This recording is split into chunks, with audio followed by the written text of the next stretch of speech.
Sabato njema. Hamjambo watu wa Mungu. Habari za ibada. Tunashukuru Mungu wetu kwa ibada ya Sabato hii ya leo aliyotupatia. Asanteni kwa ajili ya fursa hii ambayo kwa hakika Mungu ametupatia sisi sote katika Sabato hii hapa kanisa la Waadventista wa Sabato Ntyuka, nyumba ya sala kwa watu wote.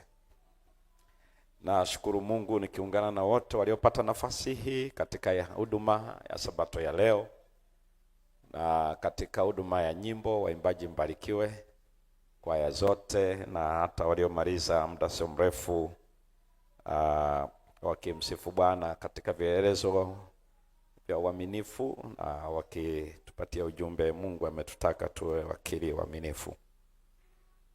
Pastor, nashukuru na timu nzima ya uongozi wa kanisa la mtaa huu kwa ujumla na waumini wote.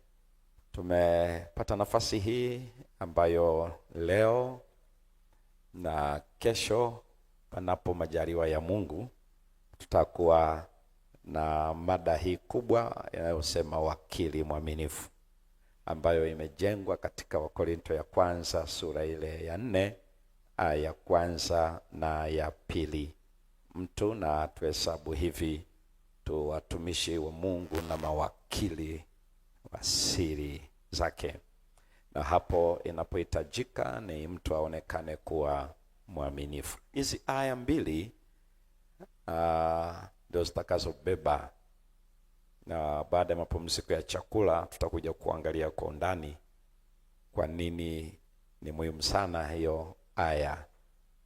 Wakati huu tunaenda kuangalia somo hili, linaenda kutuonesha kwa nini Mungu anatuambia tuweze kutoa. Kwa nini tunatoa wakati ndiye anayetupatia?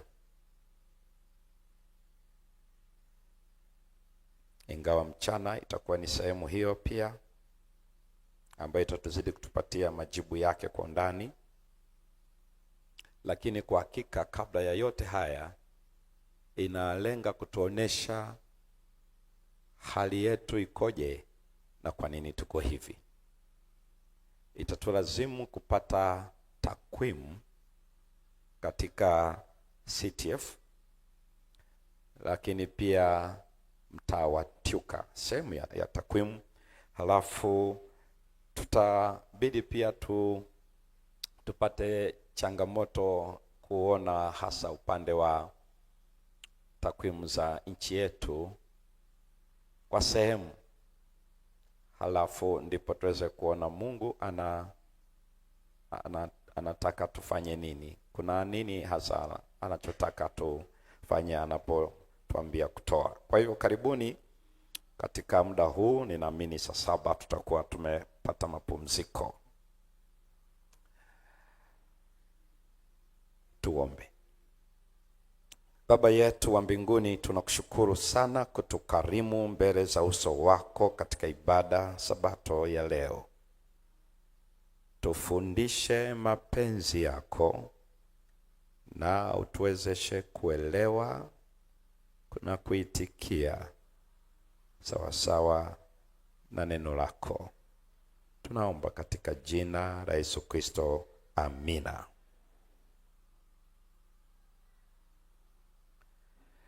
Biblia inatueleza ukweli huu.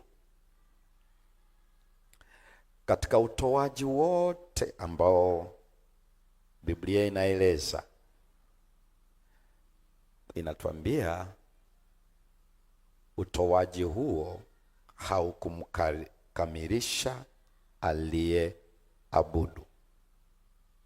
Mtu hakamilishwi kwa utoaji. Andika, hii ni aya ya Waebrania sura ya 10 aya ya kwanza. Inazungumzia walitoa lakini havikuweza kuwakamilisha amwabuduye Mungu. La pili, kwa upande wa Mungu anayesema watu watoe, moja, hakutaka hizo sadaka. Unisikilize vizuri, hakutaka hizo sadaka. Na ni Waebrania sura ile ya 10. Hebu hivi tuisome. Pana wakati fulani ni vizuri tusome. Waebrania sura ya 10, alafu soma ile aya ya 5. Mungu hakuzitaka kabisa. Hebu soma. Mungu hakutaka. Waebrania 10 aya ya 5. Anasema kwa hiyo ajapo ulimwenguni asema dhabihu na toleo hukutaka. Hakutaka dhabihu, sadaka hizo zote na kafara hakutaka. Lakini mwili uliwekea tayari. Aliwekewa tayari mwili. Hakutaka dhabihu na hizo sadaka zote. Huyo ni upande wa Mungu. Lakini bii yake, soma aya ya 6. Sadaka za kuteketezwa ndio na sadaka za dhambi hukupendezwa nazo. Hakupendezwa nazo. Sikiliza vizuri. Anachukua, anasema watoe sadaka, lakini kwa upande wake hakuzitaka na hakupendezwa nazo. Na usisahau, Mungu habadiliki. Msije mkadhani safari hii anazitaka. Hataki. 2, hapendezwi nazo. Kuna changamoto kubwa sana ninapotoa, na nikadhani kwamba katika utoaji huo kuna ramana nimefanya ili Mungu anipokee. Naomba msikilize vizuri, hakutaka na hakupendezwa nazo. Kwa upande wa mtoaji, hazimkamilishi anayeabudu.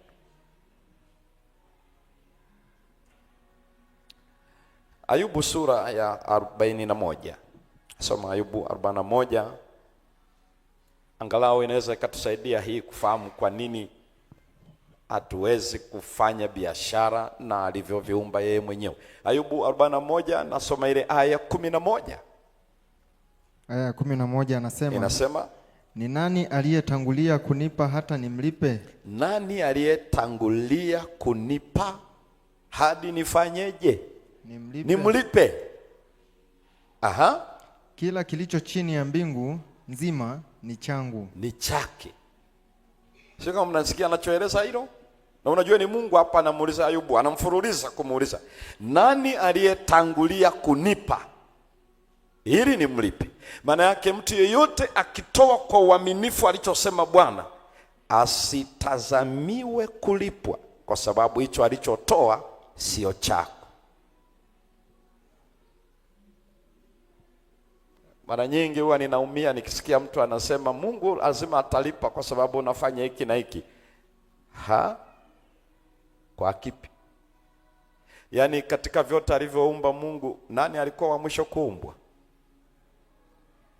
Nani alikuwa wa mwisho kuumbwa? Adam. Maana yake alivikuta. Alifanyaje? Alivikuta. Na ndio uelewa huo kwamba vyote hivi tunavyoviona tumevikuta vyote. Kwa hiyo uwezi unikachukua katika hivi nilivyovikuta alafu nikatazamia nilipe kana kwamba ni vya kwangu. Anasema vyote ni vyangu, vyote. Nani aliyetangulia kunipa ili nimlipe? Nione kama kuna mmoja hapa katika mkutano huu, nyosha mkono, ambaye amewahi kumtangulia kumpa Mungu ili Mungu amlipe. Nyosha mkono. Na wewe unakiri hujawahi. Kwa kutokunyosha kwetu, maana yake hakuna anayeweza kusimama mbele za Bwana na akadai Mungu ampe kwa sababu ya alichotenda. Hayupo. Kwa sababu amesema vyote ni vya kwake. Na ndio maana tunaposoma ile Zaburi 24, mbingu na nchi na vyote vijazavyo ni mali ya nani? Mali ya Bwana. Wangapi bado wanaamini hivyo kwamba vyote ni mali ya Bwana? Nyosha mkono. Bado mnaamini hivyo? Mbona mnanyosha kwa wasiwasi? Mmekuaje? Haya, asanteni sana. Vyote ni mali ya Bwana. Nenda Zaburi 50 aya 10 hadi 12. Hii inatangulia tu kutuonyesha ya kwamba kwa nini Mungu anataka tutoe wakati hataki na wala hapendezi navyo. Halafu kwetu sisi watoaji havitukamilishi bado. Kwa nini? Kwa sababu Ibilisi kuna udanganyifu mkubwa anaotaka kufanya kwetu. Na Mungu siku zote huwa anatufundisha neno lake. Zaburi ya 50 aya 10 hadi 12. Hebu soma. Anasema, maana kila hayawani ni wangu, wanyama wote ni wa kwake, na makundi juu ya milima elfu. Ndio. Na wajua ndege wote wa milima, anawajua. Na wanyama wote wa mashamba ni wangu. Wote anawajua. Kama ningekuwa na njaa, angelikuwa Mungu ana njaa, singekuambia. Hawezi kuambia watu wa mtaa wa Ntuka, wala watu wa CTF, wala Tanzania. Duniani hapa Mungu angelikuwa naye anapata njaa, hawezi kuja kuomba wanadamu hawapatie. Na saa nyingine tunaposema leteni kamili iwe chakula katika nyumba yangu, tunaweza tukafikiri kama Mungu huwa ana njaa zaidi. Biblia inaeleza angelikuwa na yeye anapata njaa, asingelituambia sisi. Kwa sababu vyote, msomaji malizia. Maana ulimwengu ni wangu, navyo vijazavyo. Ulimwengu ni wake na vyote vijazavyo. Kwa hiyo anataka, kama alikuwa anatumia hivyo vitu vyake, anataka ruksa yangu mimi? Anataka mimi nimpatie kibali kwani? Hapana. Ndio maana anaeleza kama angelikuwa yeye na anavihitaji, asingetuambia sisi. Maana vyote ni vyake.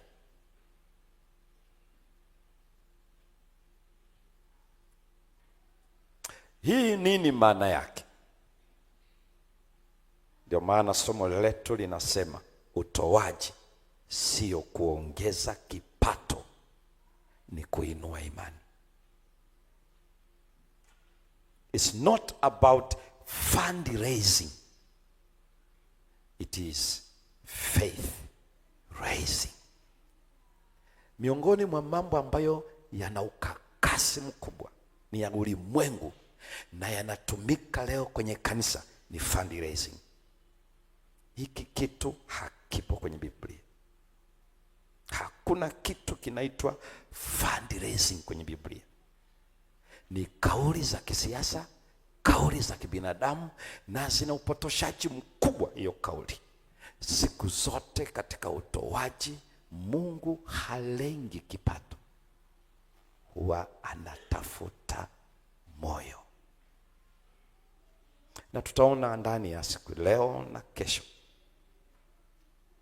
kama tunaitumia hiyo, tunaitumia kwa kutokujua, lakini haipaswi kupata nafasi katika nyumba ya sala.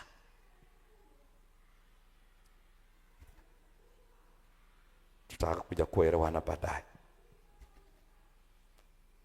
Kwa nini iko hivi?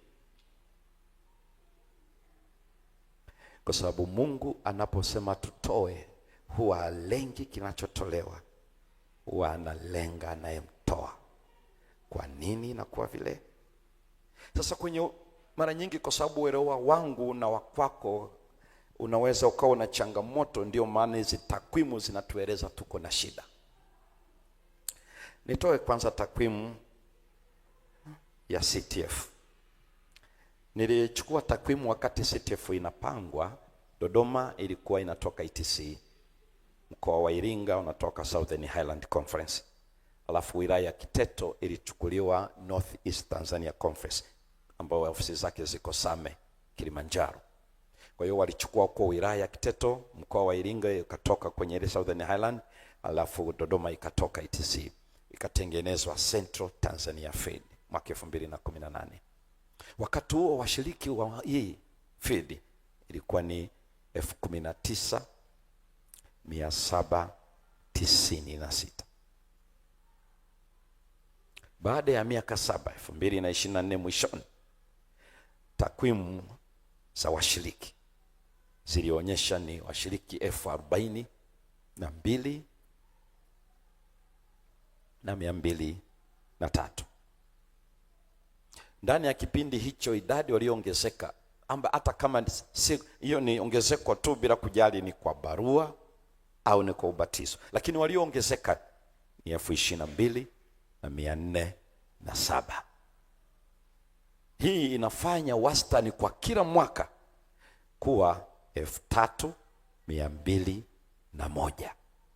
Kwa hiyo CTF kwa mwaka wanaongezeka, kwamba ni kwa barua au ni kwa ubatizo, chukulia wote ni kwa ubatizo, 3,201. Ukichukua idadi ya wale walioanza ilipopangwa CTF 19,796, alafu utafute uone wastani wa washiriki wangapi wanafanikisha mtu kubatizwa. Takwimu hiyo inaeleza CTF ni washiriki 6 wanafanya kazi kwa mwaka, wanabatiza mtu mmoja. Washiriki wangapi? Mnaweza msielewe. Naomba watu 7 waje hapa. Saa nyingine macho yanahitaji kuona. Watu 7. Watu 7. Simama hii ngazi hapa.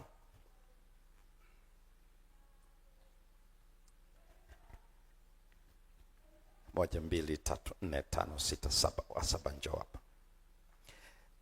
Katika swala kubwa la utendaji CTF iko hivi.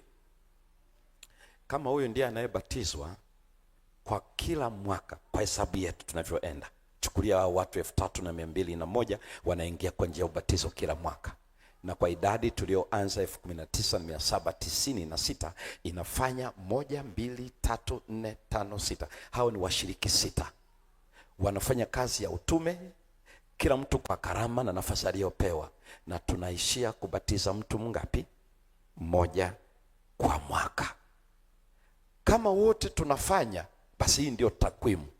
Vinginevyo basi ni 2 katika watu 6, 4 wafanyi chochote, ama ni mtu mmoja anayefanya kazi, wengine 5 wafanyi chochote, na anaishiwa kubatizwa mtu mmoja. Huu mwendo, hata tunapozungumzia One Voice 27, sauti moja 27, utume kwa wote, ambayo inalenga msitizo katika swala zima la utume kila mmoja. Vinginevyo itakuwa ni kibwagizo kama sio chorus. Tunaposema mtu mmoja kwa mwaka, alete mtu mmoja kwa neema ya Bwana, takwimu za CTF zinasema sisi hatufanyi hivyo. Sisi tunahitaji watu 6 ndipo tubatize mtu mmoja kwa mwaka. Lakini kinachotuumiza zaidi ni hiki, ili ujue kwamba hali yetu sio nzuri. Bado niko kwenye CTF. Sensa ya Jamhuri ya Muungano wa Tanzania ambayo inafanya sensa kila baada ya miaka 10. Sensa ya mwaka 2012 katika mikoa hii miwili, Dodoma na Iringa, na wilaya ya Kiteto, ilitupatia jumla ya wakazi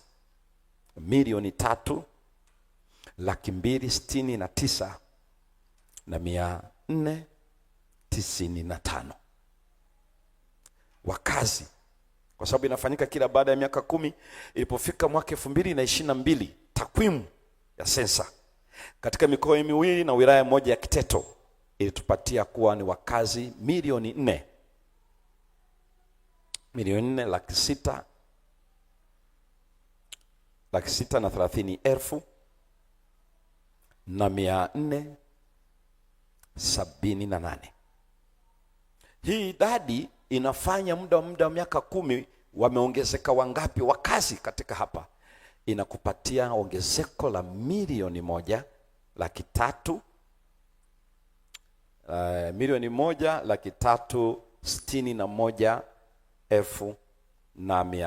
1,361,125 kwa muda wa miaka 10. Hii ni kusema hivi, kila mwaka wanaongezeka katika mikoa miwili, Dodoma, Iringa pamoja na wilaya ya Kiteto, ni wakazi 136,125.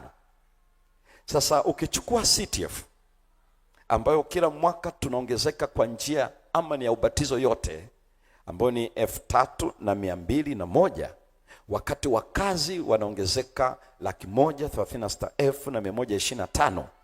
Ikiwa tutahitaji kuwafikia hao wanaongezeka kwa mwaka kwa mujibu wa sensa, na huu tunaobatiza kwa kila mwaka tutahitaji miaka 42.5 kuwafikia walioongezeka kwa mwaka mmoja katika mikoa hii miwili na wilaya ya Kiteto. Hii ni kusema hatuna haki ya kusimama na kusema Yesu uje upesi. Hatuna. Ikiwa wanaongezeka kwa mwaka mmoja peke yake, sisi tutatumia miaka 42 kuwafikia. Tunaweza tukasema huenda mwendo wetu unaenda vizuri, lakini sikiliza tu vizuri. Takwimu Biblia inatueleza hatuko sawa. Nimechukua mwaka jana tu peke yake mtaa wa Ntyuka. Mtaa wa Ntyuka mwaka jana, takwimu ya washiriki ambayo inatumwa na ofisi ya karani inaenda kwenye ofisi ya katibu mkuu wa feed yetu. Mwanzo wa robo tulikuwa washiriki 405. Robo ya kwanza mtaa mzima miezi mitatu alibatizwa mtu mmoja. Robo ya pili walibatizwa watu 12 mwaka jana. Robo ya tatu walibatizwa watu 14, na robo ya 4 hakubatizwa mtu. Hii inafanya jumla kuwa waliobatizwa 27. Sasa ukifanya 27 kwa watu 405 walioanza mwanzo wa robo, ili uangalie tu takwimu iweze kuona ikoje, inakufanya kwamba hapa ni watu 6. Kwa mtaa wa Ntyuka sio watu 6. Ukichukua 405 ugawe kwa 27 inakupatia washiriki 15 wanafanikisha kubatiza mtu mmoja kwa mwaka. Kwa hiyo hata ile wastani ya feed nzima kwa mtaa wa Ntyuka haifiki. Kwa hiyo ukiona tuna watu 6 wanaobatiza mtu mmoja katika wastani wa feed yetu, maanake kuna mitaa ambayo ni washiriki 4 ama 3 wanabatiza mtu mmoja. Kwa hiyo ikifanyika hivyo average ndio inatuletea watu 6. Lakini kwa mtaa wa Ntyuka sio watu 6 tena, ni watu 15 wanafanikisha ubatizo wa mtu mmoja. Hii ni hatari. Ama ili kanisa limekuwa ni ustawi wa jamii au kweli ni kazi ya utume tuliopewa. Lakini siri yake ni nini? Kwa nini? Mwaka jana pekee wakati naangalia, naweza mkarudi, asanteni, naweza mkarudi. Mwaka jana pekee wakati ninaangalia takwimu za utoaji kwa upande wa mtaa wa Ntyuka, jumla ya zaka pekee walizotoa milioni 121.6 na kitu, ambao katika kila mwezi wastani ni milioni 10.1. Kwa idadi ya washiriki walioanza robo mwaka jana, inafanya kila mshiriki atoe zaka 24,000 na point. Hapo tunazungumzia washiriki, hatuzungumzii familia zina watu wangapi ndani ya nyumba. Kwa hiyo ukija kuangalia mgawanyo wa matumizi katika familia, unagundua ukiweka jumla ya watu tunaoishi nao ndani ya familia zetu na sio washiriki, ama ni watoto ama ni ndugu ama ni nani, utagundua ya kwamba ina changamoto utoaji huo kwa wastani. Ninatambua wako ambao ni waaminifu kabisa katika utoaji, ila hapa natoa wastani kwa idadi yetu. Kwa hiyo unagundua inaweza ikashuka ikaenda kama 100 na kitu, ambao 100 na kitu ukiweka bajeti yake kwa mujibu wa pato, manake utakuta kwamba ni 100 na kitu au 150 au 180 pato kwa kila mtu katika familia za Waadventista wa Sabato. Lakini ukienda kwa wizara yenye dhamana katika Jamhuri ya Muungano wa Tanzania juu ya kipato cha Mtanzania mwaka 2024 2025, inasema ni kati ya 250,000 mpaka 300,000. Kwa hiyo ina maana Waadventista wa Sabato ambao ni sehemu ya wakazi ambao ni wa Tanzania na bado tunaishi Tanzania, lakini kipato chetu ni tofauti kabisa kwa mjibu wa zaka. Kwa hiyo inatuonyesha kwamba uaminifu wetu kwenye zaka ni changamoto. Wako ambao ni waaminifu, wako wengine kabisa hawana habari ama wanarudisha lakini sivyo wanavyopata. Kwa hiyo takwimu za serikali na takwimu za idara ya uwakili zinakinzana. Lakini hatujahama tukaenda Burundi, bado tuko Tanzania. Kwa hiyo inaonyesha kuna shida ya utoaji wetu. Ukienda kwenye utoaji wa sadaka, inatuonyesha kabisa kwamba utoaji wetu pia haufati Mungu alivyosema. Kumbuka ninaanza yote haya ili baadaye tuangalie ni nini kinachozungumzwa, kwa sababu jumla ya sadaka zilizotolewa za fidi ni milioni 52 nukta, ambayo kwa mwaka inakupatia milioni 4.4 na kitu.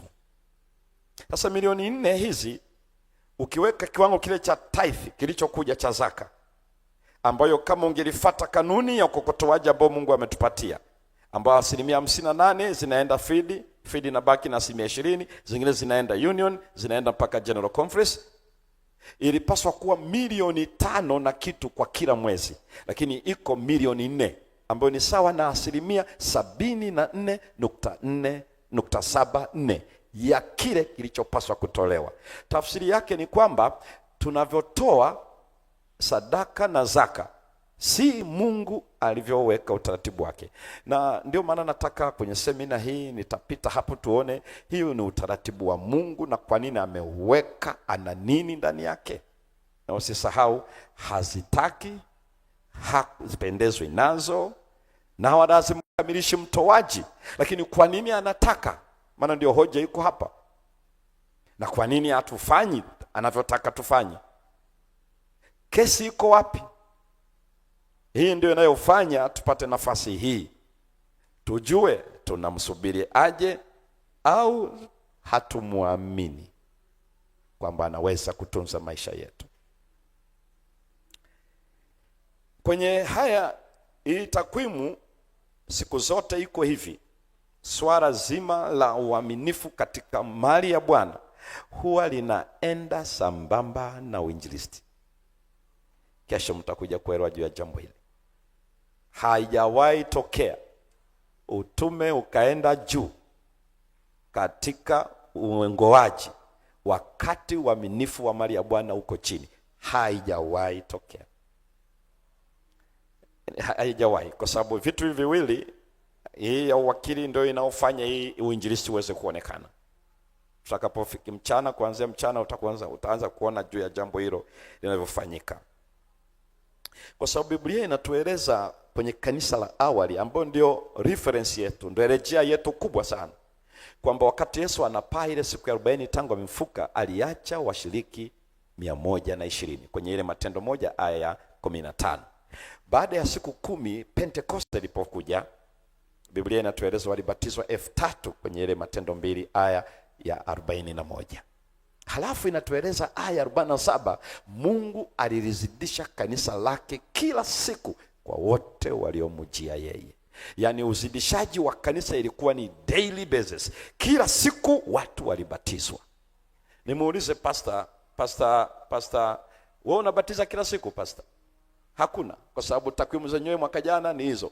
Mwaka huu pia, hata nikiangalia mwaka huu robo ya kwanza pia hatukubatiza. Angalia vizuri, robo ya 4 hatukubatiza mtaa mzima wa Antioka. Robo ya kwanza mtaa mzima wa Antioka hatukubatiza. Yaani hiyo ni miezi 6. Miezi 6 mtaa mzima hakuna ubatizo. Robo ya pili ambayo ndo tulimaliza iliyopita ile, wamebatizwa watu 26.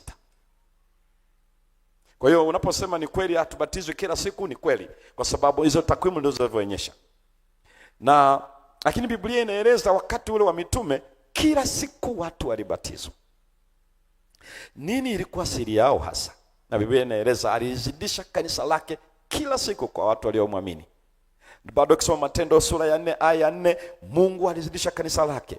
Ukienda Matendo 5 mstari wa 14, utaona Mungu anazidisha kila siku. Wanaume tu pekee walikuwa wameshafika 5000, na hapo hujazungumza wanawake, ndani ya muda mfupi. Ukienda Matendo sura ile ya 6 ambako kuna mgogoro wa upendeleo, waliokuwa wanatoa chakula kwa wajane, halafu kesi ikaingia pale, ndipo wakachagua mashemasi 7. Baada ya tukio hilo, Biblia inatueleza Matendo ile 6 mstari wa 7 kwamba kazi neno lake likaenea. Ukienda Matendo 12 aya 24, mpaka jamii ya makuhani kubwa walimwamini Yesu. Wale ambao mwanzoni waliketi Sanhedrin, saa hii jamii kubwa wanamwamini Yesu. Ukienda Matendo sura ile ya 19 aya 20, kanisa la Biblia inaeleza ndivyo neno la Mungu lilivyoshinda na kuongezeka. Na pale utaona vitabu vya waganga vinachoma moto, watu waliacha ushirikina, wanaleta ushirikina ule unatolewa kwake. Leo usishangae mtu ni mshiriki halafu anaogopa washirikina. Wakati ule Ushirikina ulikuwa unapinduliwa kabisa. Ndio maana ile Matendo 17 aya 6 Biblia inaeleza ya kwamba walipofika eneo lile, wenyeji walipiga kelele, wale watu waliopindua ulimwengu wamefika huku nako.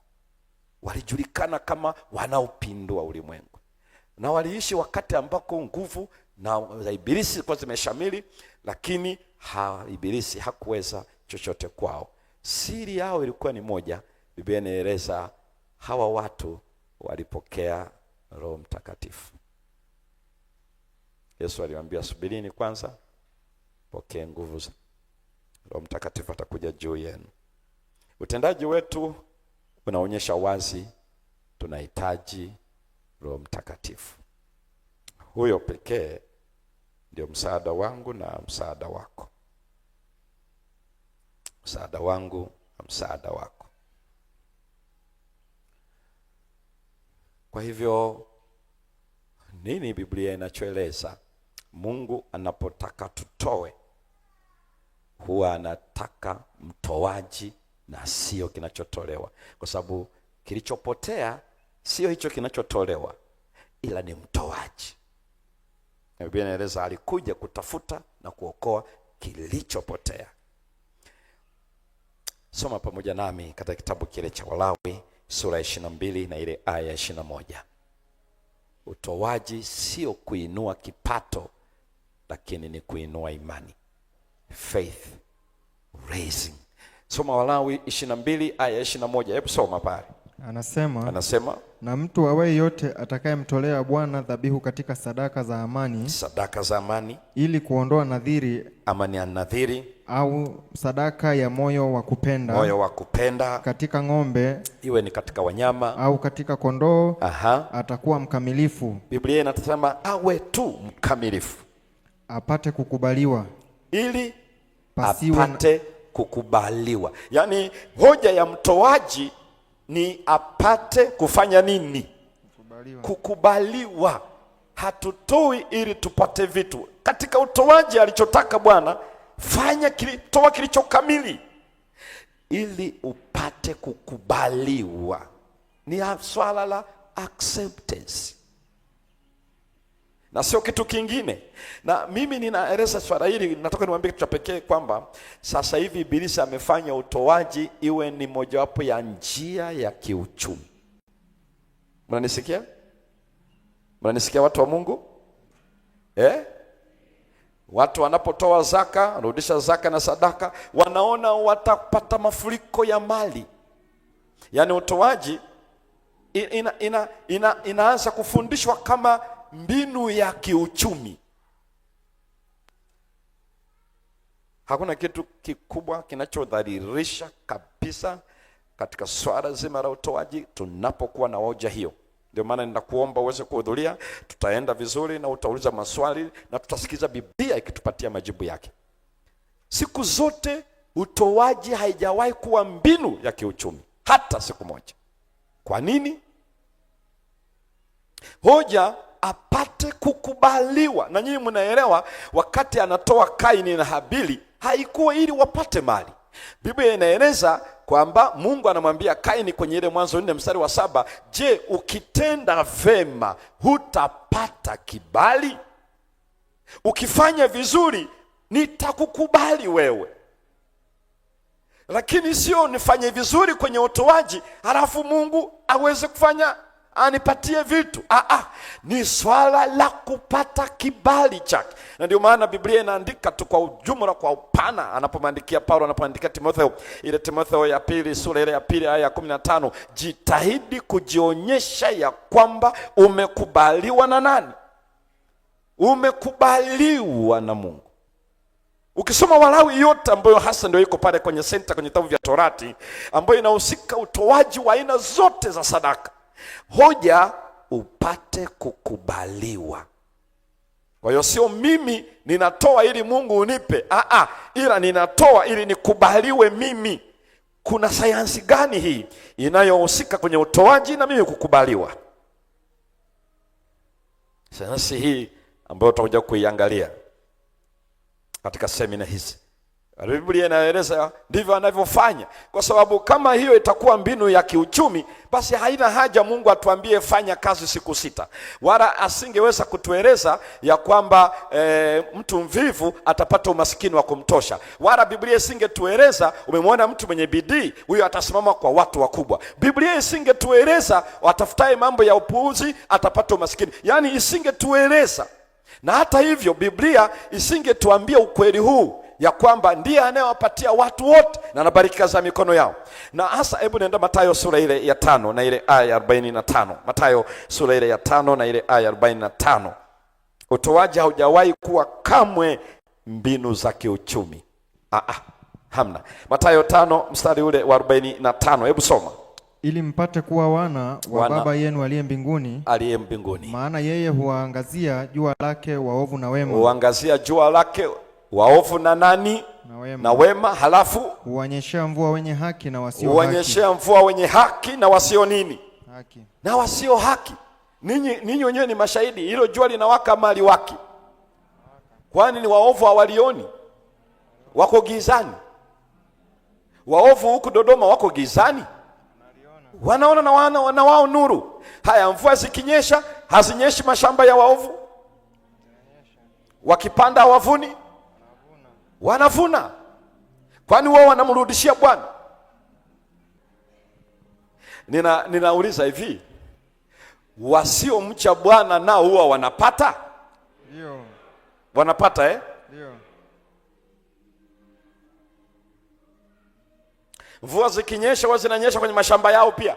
Ndio. Kwa hiyo anachokisema Yesu hapo ni sahihi.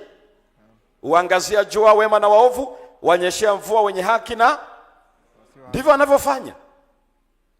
Anachosema Yesu ni kwamba Mungu wako wewe anawahudumia watu wote, kwamba anamcha yeye ama amchi, ndiye anayewapa mahitaji. Na ndio maana ninaposikia mtu anasema mimi ninaporudisha zaka na sadaka, unajua ndio njia Mungu ananibariki, halafu akisema wale wapagani, anasema wale wapagani wanapewa na Freemason. Sasa Freemason huyo Freemason ni nani anayechukua vitu vya Bwana na wapa watu? Wewe unayesoma hapa kwenye mimbari hapa, mbingu na dunia na vyote vijazavyo ni mali ya nani? Si ndio Zaburi 24 aya ya kwanza? Vimekuwa tena vya Freemason. Uzuri sio ninyi, unajua ni wale ambao hawajaja. Ninyi msio na wasiwasi. Maana tunasoma kwenye Hagai 2:8, fedha ni mali yangu na dhahabu ni mali yangu, asema nani? Asema Bwana. Msomaji naomba usome Ayubu sura ile ya 12. Kwa sababu mtu anasema wanatoa kafara ndio maana wanapewa. Biblia haisemi ya kwamba Ibilisi anawapa watu maisha. Haisemi hivyo. Katika kitabu cha Ayubu 12 soma aya ya 6. Ayubu 12 aya ya 6. Aya ya 6 inasema hema za wapokonyi hufanikiwa. Hema ni familia ama nyumba. Nyumba za wapokonyi, wapokonyi ni wezi, zinafanyaje? Hufanikiwa. Zinafanikiwa. Halafu na hao wamkasirishao Mungu hukaa wanaokasirisha Bwana ni wanaotenda uovu, wanakaa salama. Halafu mikononi mwao Mungu huleta vitu vingi. Mikononi mwao Freemason huwapa vitu vingi. Mungu. Angalia vizuri hiyo aya. Nani anawapa? Mungu. Sisi Wakristo tunapaswa tuwaambie watu mambo ya mazingaombwe, mambo ya kwenda kwa waganga, mambo ya kwenda kupiga ramli, mambo ya kufanya hiki. Huo ushirikina wote wanaofanya hawapati maisha kule, ni udanganyifu tu. Mikononi mwao Mungu huwapa vitu vingi.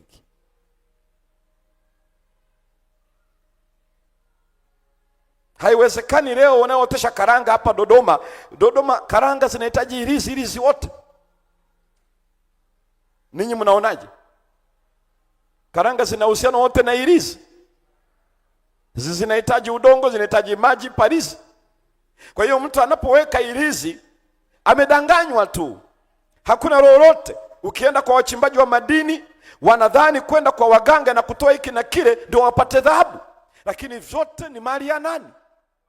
Paka wengine wameogopa kwamba hiyo sio ya kufanya nao kazi, maana ni kama vitu vya shetani. Tangu lini shetani aliumba dhahabu? Ni kazi kama ya kulima mahindi, ni kazi kama ya kuvuna maharage, ni kazi ile. Kwa hiyo Biblia inaeleza Mungu ndiye anayewapa maisha watu wote, kwamba wanamjua ama hawamjui. Na siku zote inaeleza, ndio maana tuna mataifa ambayo sio ya Kikristo lakini wana nguvu za kiuchumi. Tuna watu hapa Dodoma ambao hawajui mlango wa kanisa lakini wana uchumi wao. Utoaji sio njia ya kiuchumi. Ukifundishwa hivyo ukabaki na ukweli huo ukafikiri ni ukweli, hautaendelea kuwa mwaminifu, kwa sababu utaona kama hailipi.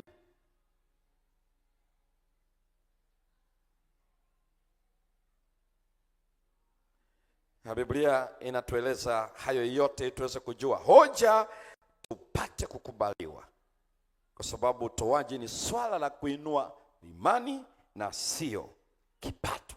Havihusiani kabisa kwenye kipato, havina uhusiano wote.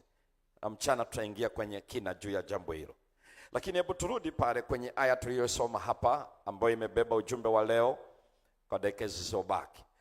Nenda kwenye kitabu cha Kumbukumbu la Torati sura ya 26 na usome ile aya 12 kwanza. Aya 12.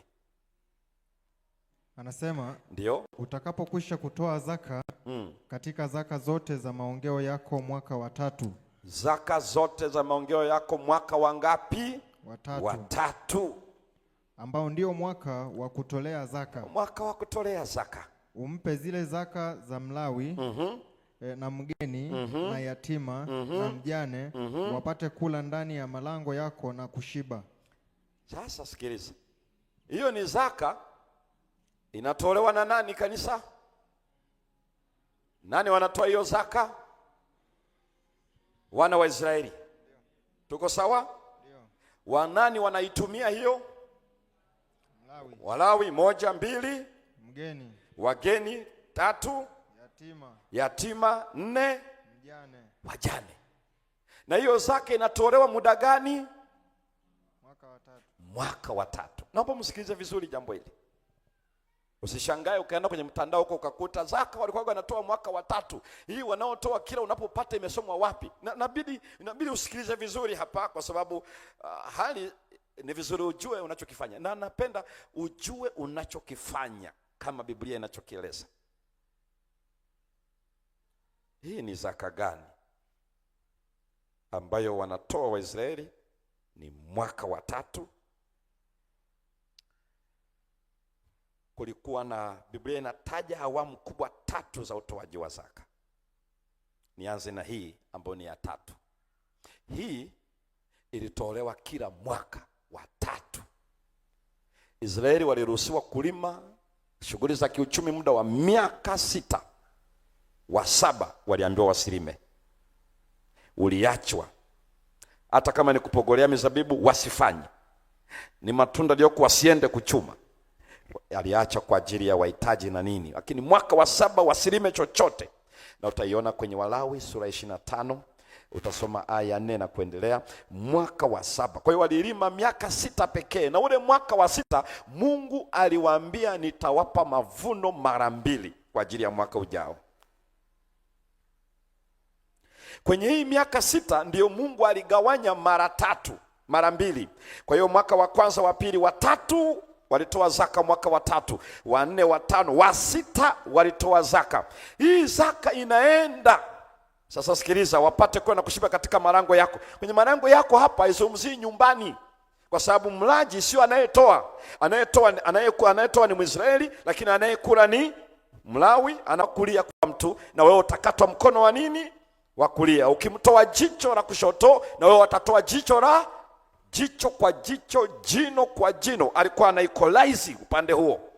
Sasa ikiwa mtu anakata kuni, anakata mti, shoka likatoka na mtu amekaa pale likampiga akafa, hajakusudia. Sheria inataka aliyeua uawe. Sasa kama kusudia anafanyaje? Mungu aliweka ile miji ya makimbilio. Kwa hiyo atatimua mbio ili ndugu wa marehemu wasilipe kisasi. Ile dhamana ile miji walikuwa wanakaa Walawi. Malango ya ile miji haikupaswa kufungwa 24 hours. Kwa sababu anapokuja mkimbiaji asikute mlango umefungwa, wakamuua nje ya geti. Huo mji wa makimbilio. lakini ilikuwa chini ya udhibiti na uratibu wa kuhani mkuu. Barabara zinazokimbia kwenye hiyo miji yote hakikisha iko zina upana umepaliliwa safi, na vibao vinavyoelekeza mji wa kimbilio ni huku viwekwe. Madaraja yapitike majira yote. Ilikuwa ndani ya utendaji wa kuhani mkuu. Kwa hiyo akifika, nimekupa hizo sura ili ukazisome, kwa sababu hatuna muda hapa.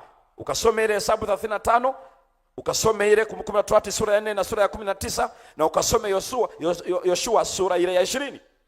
Kwa muda wako uliotulia upate kabisa maelezo hayo.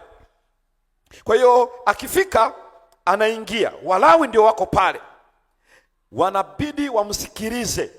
Akiingia tu pale auawi, na akitoka nje wakamuua huko nje, amekufa kwa sababu ya ukaidi wake. Wauaji walipa kisasi hawatakuwa na hatia, ila akishaingia hauawi. Kwa hiyo kesi yake wanaisikiliza kupitia Urimu na Thumimu, wanajua ni kweli huyu hakukusudia. Pamoja na hivyo hakuruhusiwa kurudi nyumbani. Alikaa kwenye ule mji akijifunza Torati, mapenzi ya Bwana, na alipewa eneo akaishi, na apewa na shamba ndani ya ule mji kwa ajili ya kujikimu maisha yake. Aliruhusiwa tu kurudi nyumbani baada ya kifo cha kuhani mkuu. Na ndio maana unaposoma Isaya 61 na Yesu akinukuu kwenye Luka sura ya 4, Roho wa Bwana yu juu yangu, amenipaka mafuta niwahubiri maskini habari njema, kutangaza uhuru, kufunguliwa kwao. Ile message imesheheni. Maana yake uhai wa aliyeua pasipo kusudia, ambaye alitakiwa uhai wake uondolewe, hali yake ilifichwa kwa maisha ya kuhani mkuu, na uhuru wake ni kifo cha kuhani mkuu. Ndio maana unaposikia Yesu mwana kondoo wa Mungu achukue dhambi ya ulimwengu, kuhani mkuu, mwana kondoo huyu, ni kwa kifo chake ndiposa tuko huru. Mungu aliwafundisha namna ile. Kwa unaposoma Zaburi 46, Bwana ndiye kimbilio langu, ile neno the seat of refuge, ukisikia kimbilio maana yake unakimbiza uhai, unatafutwa uwawe. Sio hii na mwingine, wazo la msingi liko pale. Kile ukienda, Bwana ndiye kimbilio langu, nitamkimbilia Bwana, ni mpaka ujue cities of refuge. Hii fugitive, mtu ambaye ni mkimbizi, refugee, wale wanaokimbia, swala kukimbia kuokoa uhai. Kwa hiyo Yesu anakuwa ndiye kimbilio letu. Ndio unaposoma ile Mithali sura ile ya 18 aya ya 10, kwamba jina la Bwana ni ngome imara, mwenye haki akikimbilia anakuwa salama. Ilikuwa ni seat of refuge, ndio watu wanakimbilia pale. Kwa hiyo hii ndio ilikuwa miji ambayo wanaleta ile zaka ya kila mwaka wa 3. Mungu aliweka utaratibu wa kuhudumia Walawi, usisahau, kwa sababu hawakuwa na urithi, lakini pia wageni hawakuwa na eneo la kushughulika nalo. Mungu alitaka watunze, na aliwaambia, ninyi mlikuwa wageni Misri, msiwatendee baya wageni. La 3 ni wayatima. Yatima wanapokufa, urithi wao, nani anayetunza maisha yao? Mungu aliweka dhamana katika miji ya Walawi.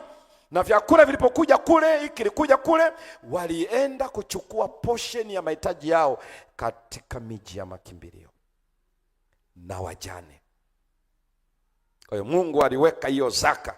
Mtoaji hali ni kwa ajili ya Walawi, ni kwa ajili ya wageni, ni kwa ajili ya mayatima, na ni kwa ajili ya wajane. Hii ilitolewa mara 2 kwa muda wa miaka 6, kila mwaka wa 3. Na haikuenda Yerusalemu, ilienda kwenye miji ya kimbilio. Zaka namba 2. Sikiliza vizuri hapa. Nenda Kumbukumbu la Torati sura ya 14. Naeleza hii iweze kuelewa ni nini kinachotajwa hapa. Kumbukumbu la Torati sura ya 14, soma aya ya 22 mpaka aya ya 25. Hebu soma. Usiache kutoa zaka ya fungu la 10 katika maongeo yote ya mbegu zako, ndio yatokayo shamba mwaka baada ya mwaka. Hii inatolewa mwaka baada ya mwaka. Angalieni tofauti yake. Ile ni mwaka wa 3, hii ni mwaka hadi mwaka. Halafu nawe utakula mbele za Bwana Mungu wako. Nani anakula? Wewe. Unaposema wewe unamaanisha nani? Nauliza swali, nani anakula? Mtoaji. Ile ile ya mwaka wa 3 mtoaji anakula? Hapana. Hii anakula nani? Mtoaji. Na nani mwingine msomaji? Anasema nawe utakula mbele za Bwana Mungu wako. Na unakula ukiwa wapi? Mbele za Bwana Mungu. Mbele za Bwana. Tutakuja tuone hapo ni mbele za Bwana ni wapi. Maana usije ukala hiyo zaka nyumbani kwako sema niko mbele za Bwana na kula zaka. Kwanza iandike na wewe wote kwanza, tutakuja kuangalia vizuri tu sasa hivi. Mtoaji anatoa mwaka baada ya mwaka na anakula mbele za nani? Za Bwana. Endelea kusoma. Mahali atakapochagua apakalishe jina lake. Hapo alipochagua Bwana aweke jina lake, na hapo sio kwingine, ilikuwa ni Shilo wakati wa Eli na ikawa ni Yerusalemu baadaye walipojenga hekalu. Kwa hiyo ina maana hali nyumbani kwake lazima aipeleke akalie mbele za nani? Mbele za Bwana. Soma msomaji. Zaka ya nafaka zako, ya nafaka na divai yako, na mafuta yako, na wazaliwa wa kwanza, na ng'ombe na kondoo, ili upate kujifunza kumcha Bwana Mungu. Apate kujifunza kumcha Bwana Mungu wako daima. Na ukienda ujue na kina nane anaenda nao ni familia nzima. Utaenda kwenye ile sura ya 12 alafu ile aya ya 10 hadi 12 utaona pale wanatajwa familia nzima mbele za Bwana. Hii inaitwa, sikiliza vizuri, ni festival tithe. Ile tuliyoiona ni triennial tithe ambayo kila baada ya miaka 3 inatolewa. Na hii wanaotoa hawatumii. Lakini hii wanaitoa kila mwaka na wanaenda mara 3 kila mwaka. Hii andika ni Kumbukumbu la Torati sura ile ya 16 aya ya 16 na 17 ndio inataja mara 3 walienda Yerusalemu kwa mwaka. Ndio wanaambiwa msiende mikono mitupu. Inatajwa hapo. Lakini pia kwa mara ya kwanza imetajwa kwenye kitabu cha Kutoka sura ya 23 ile aya ya 14 mpaka aya ya 17. Mara 3 kila mwaka. Hizi ni sikukuu zile 7. Sikukuu ya Pasaka, sikukuu ya mikate isiyotiwa chachu, sikukuu ya kutikisa mganda. Hii ilikuwa ni awamu ya kwanza. Mwezi wa Abibu ambao ni mwezi wa 3 mwishoni au mwezi wa 4. Tarehe 14 Pasaka. Tarehe 15 kwa muda wa siku 7 sikukuu ya mikate isiyotiwa chachu. Wanafundishwa kama Pasaka ametolewa wasiishi maisha ya dhambi. Ndivyo Mungu alikuwa anawafundisha. Halafu siku inayofuata leo ni tarehe 14, tarehe 15 mikate isiyotiwa chachu. Wasile chochote chenye hamira, kinachoumua chochote. Anawafundisha madhara ya dhambi, sio kwamba hamira tusitumie. Aliwafundisha wajue kuishi maisha yasiyo na dhambi ikiwa wamehudhuria siku wamekutana sikukuu ya Pasaka. Na Wakorinto ya kwanza sura ya 5 aya ya 7 inaelezea Pasaka ni Yesu Kristo, na ndio maana anasema na kujitenga na chachu. Ama Yesu alifundisha kwenye Mathayo 23, jitengeni na chachu ya Mafarisayo. Kwa hiyo anazungumzia mafundisho ya uongo, anazungumzia dhambi kwa kielelezo cha chachu. Na kwa hiyo leo tarehe 14 Ijumaa kama jana. Alafu hebu naomba watu wanane. Njoeni hapa. Maana nikisema hivi angalau inaweza ikaeleweka. Watu 8, watu 11. Ni vizuri nifanye hivi angalau uweze kuelewa. Haya nitakayoweza kueleza kwa mtasari hapa utayapata katika maelezo ya kina katika Walawi 23. Ambayo ndio inaelezea sikukuu za Bwana hatua kwa hatua. Zote hizi 7. Lakini nataka hapo uweze kufahamu vizuri. Wamefika 11. Na watu ni wanaume peke yao, nikafikia wanawake nao ni watu. 1,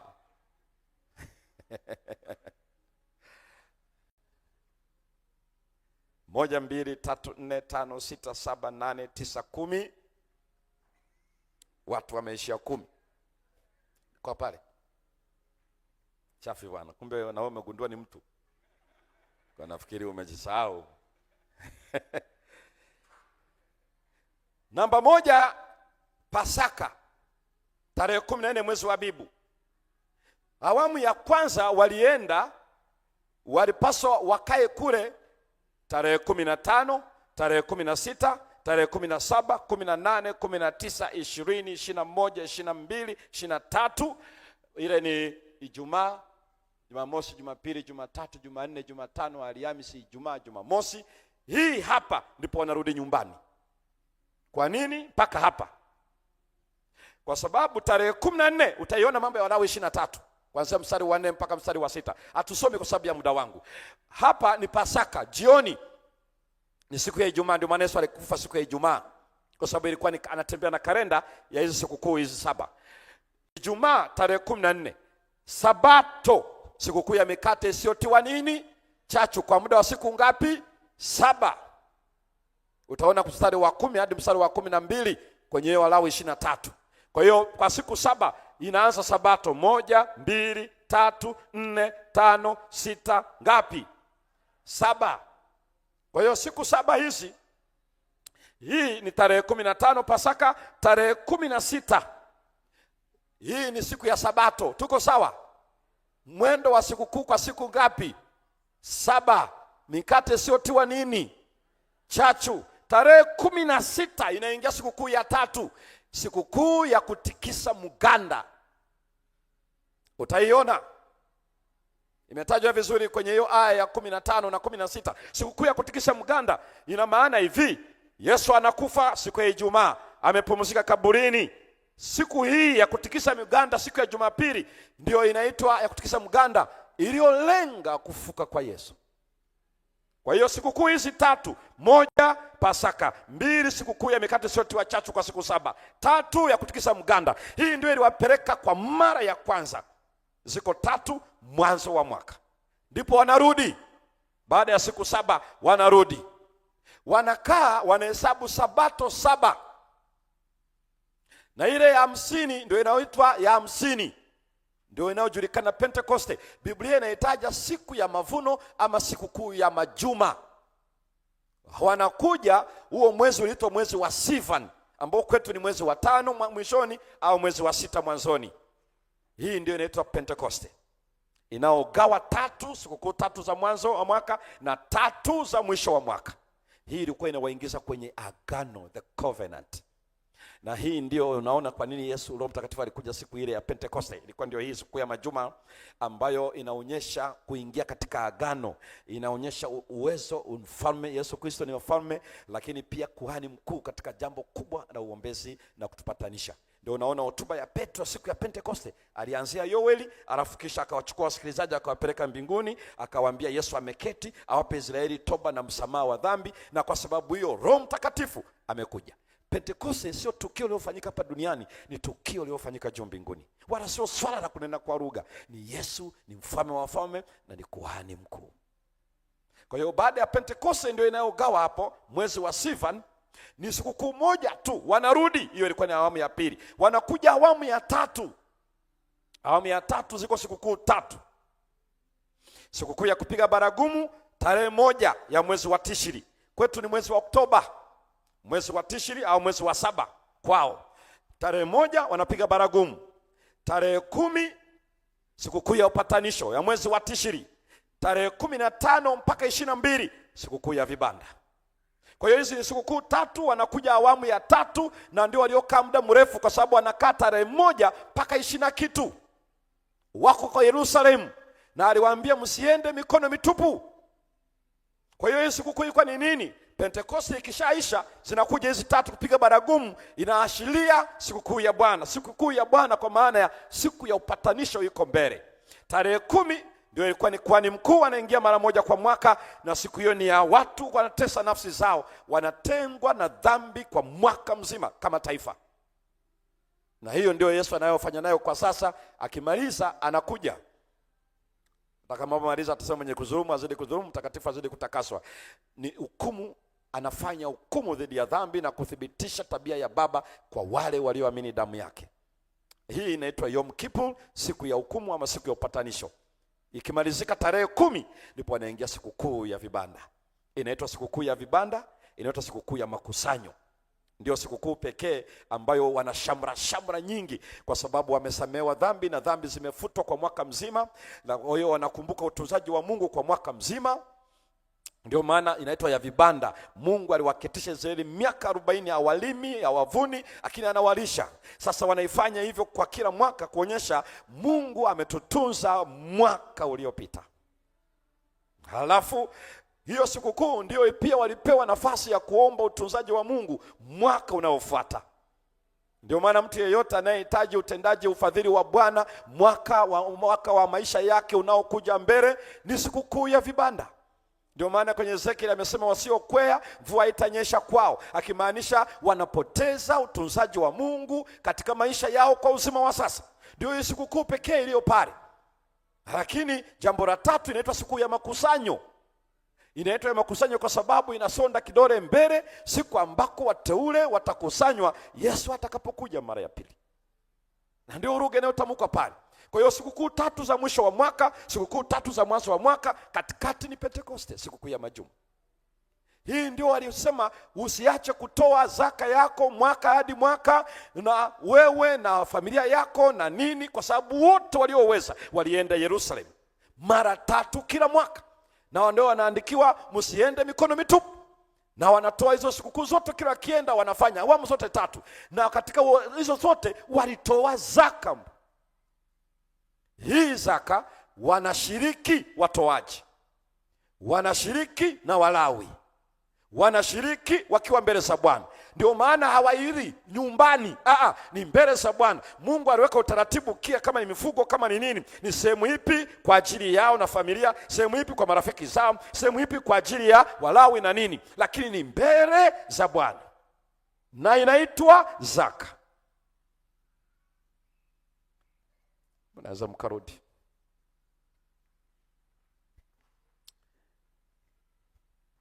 Mchana tutaanzia hiyo ya 3 iliyobaki, alafu nipo turudi kwenye Kumbukumbu la Torati, kwa sababu tunasonga mbele tuone nini maana ya Yesu kutaka tutoe wakati havitaki wala hapendezwi navyo na havimkamilishi anayeabudu, anayetoa.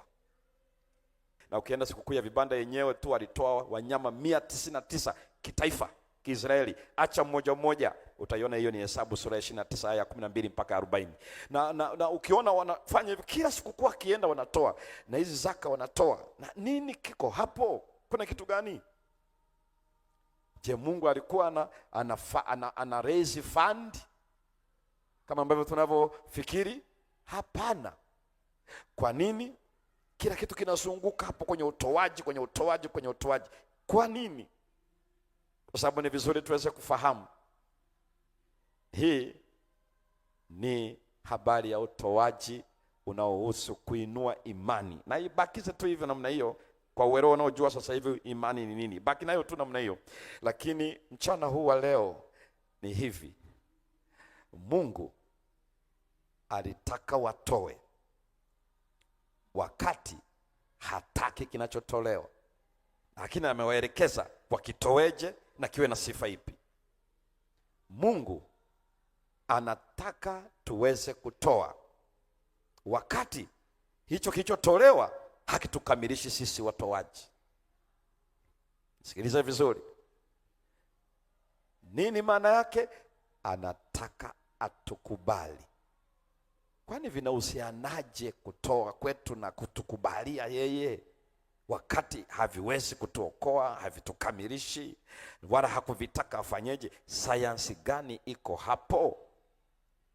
Mchana baada ya mapumziko. Mungu atubariki.